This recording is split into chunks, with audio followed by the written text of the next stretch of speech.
Welcome to the Fan2Fan Podcast 5 Minute Frights, wherein, give or take 5 minutes, we'll try to share something creepy, kooky, mysterious, spooky, something fun and frightful that you can add to your to-watch queue as we all get ready for Halloween season. My name is Bernie Gonzalez, and on this episode, we have Michele Brittany, who's a writer, editor, photographer, pop scholar. You can find her work on her website, michelebrittany.com, 1 L in Michelle, 2 T's in Brittany. She's the co-host of the HB Lovecast Podcast with Nick Dyack. Make sure to check out their episodes, but on this episode, we're talking about one of Michele's faves, 30 Days of Night, the 2007 film. Based on the groundbreaking graphic novel. Board the windows. Try to hide. They're coming. Who are they? A new vision of the vampire comes to life. Gabe! They're using her as bait. Please, God. No, God.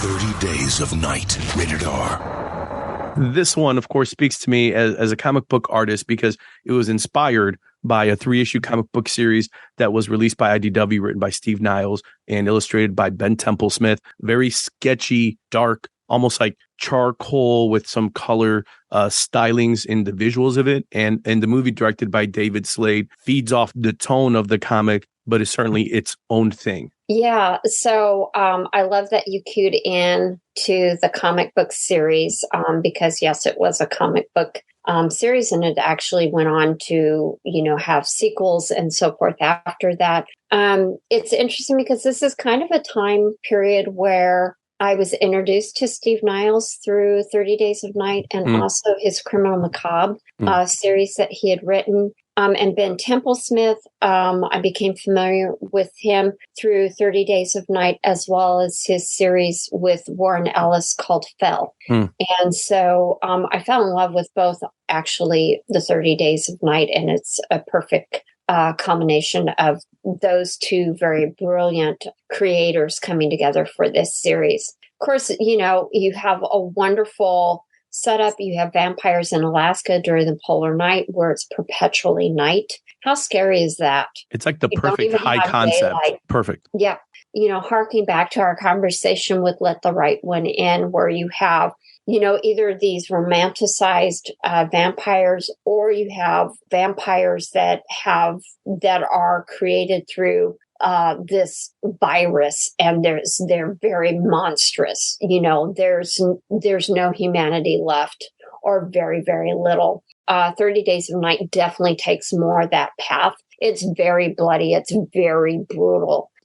I think it's a really good early example of that scary virus vampire that I felt really gained traction with, of course, Guillermo del Toro and Chuck Hogan's series, The Strain trilogy, that then I think it was on television a little bit later, 2014 through 2017, but the novel series came out in 2009. So, there's definitely the possibility that it was influenced by 30 Days of Night. Of course, it's atmospheric. It's an isolated locale. And, going back to the fact that it's perpetual night, there's very little color, which is, again, kind of that nice color palette that we would have seen in Let the Right One In, and where blood is vibrant and red and it stands out. It's dark and it's eerie and it's scary. And I love it. It's a good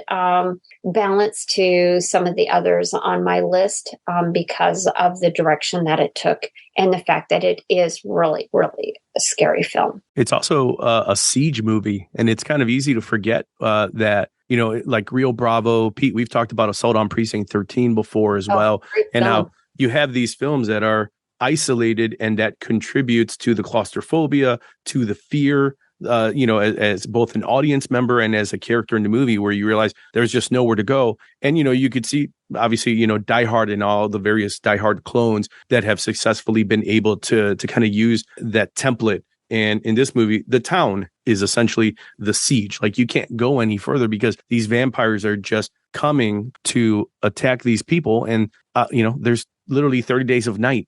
You can't outrun them. There's nowhere to go. At best, maybe you could hide, but could you hide for 30 days when these vampires who are already supernatural in nature have nothing but, hunger and are going to try to get you? It just feels like the stakes just keep getting higher and higher and higher to the point that as a viewer, there's no way these people survive. Yeah, I was just going to say that the acting, Josh Hartnett, that's, again, he was in Sin City, does a great job as the sheriff.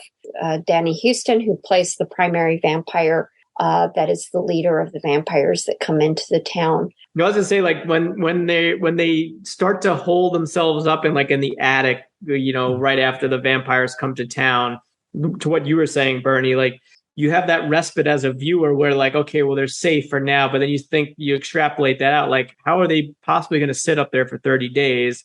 The vampires have, from what I recall, like, really great hearing. So you can't make a sound. So, like, you're immediately, like, thrust back into that, like, oh, how's this going to happen? And then the other point that you made, Michelle, like, that these are, the viral, monstrous type of vampires. Sometimes you could convince yourself, like, oh, well, like Frank Langella, like, if he were to sink his fangs into my neck, that might not be the worst experience in the world. And if I become a vampire, not too bad. But the teeth on these vampires in 30 Days of Night, like, no one would want to be anywhere near, them coming at your neck or any other body part for that matter. It's going to be gruesome. It's going to be very bloody. You can tell just by looking at their teeth, it's going to be very, very painful. And that is, it's a nightmare. Less sensuous and a little bit more shark-like.